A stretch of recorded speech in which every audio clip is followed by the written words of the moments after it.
ஒரு கிராமத்தில் ஒரு சிறிய பையன் இரவு நேரத்தில் படிக்க ஒரு மெழுகுவர்த்தியை ஏற்றினான். வெளியே காற்று பலமாக வீசியதால் அந்த தீ அணைந்து போய்விடுமோ என அவன் கவலைப்பட்டான்.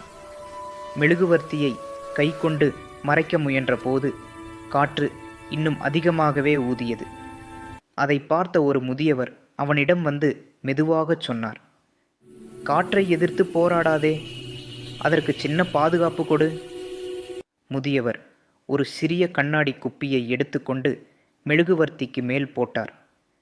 உடனே காற்று இருந்தாலும் தீ அணையவில்லை. பையன் அதை பார்த்து ஆச்சரியப்பட்டான். முதியவர் சிரித்தார். வாழ்க்கையிலும் இதுதான். பிரச்சனையை நேராக தடுக்க முயன்றால் அது அதிகமாக தாக்கும்.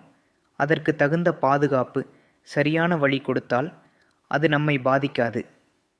பையன் அந்த ஒரு பாடத்தால் வாழ்நாள் முழுவதும் முன்னேறினான்.